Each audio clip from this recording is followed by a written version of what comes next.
Hello दोस्तों, राधे राधे, प्रणाम आप सभी लोग को। और देखिए यहाँ पे सब लोग संक्रांति का मतलब त्यौहार बना रहे हैं। आज से ही सब लोग गाना बजाना चालू कर दिए हैं। जब तक ये लोग छत पे मतलब पतंग उड़ाएंगे तब तक ये लोग को गाना चलता रहेगा, डीजे चलता रहेगा। इसलिए मैंने आज 4 वीडियो बनाया और 4 वीडियो बना के बंद कर दी। तो मैं एक छोटा सा रील बनाने जा रही हूँ। आप सब लोग को कैसा लगा कमेंट में बताइएगा।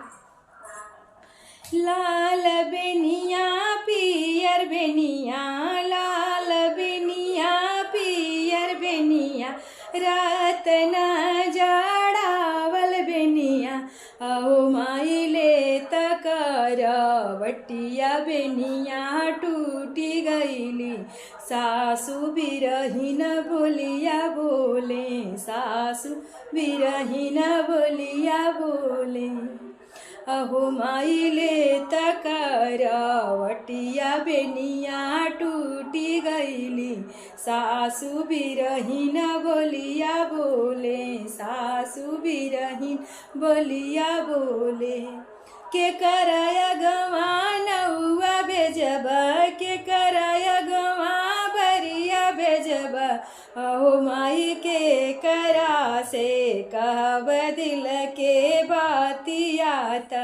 सासू बिरहीन बोलिया बोले, सासू बिरहीन बोलिया बोले, बाबा गवानउआ भेजब, भैया गवा बरिया भेजब, बाबा गवानउआ भेजब, भैया गवा बरिया भेजब, हो माई मामी से कहब अपने दिल के बतिया। सासू बिरहीन बोलिया बोले, सासू बिरहीन बोलिया बोले, अहो माई मामी से कहब अपने दिल के बतिया।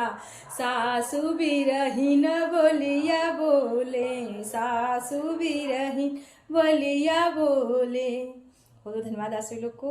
और मेरा गीत कैसा लगा कमेंट जरूर बताइएगा। राधे राधे, प्रणाम। छोटा सा वीडियो है, छोटा सा गीत है। पसंद आए तो लाइक कमेंट शेयर कीजिएगा। राधे राधे, प्रणाम।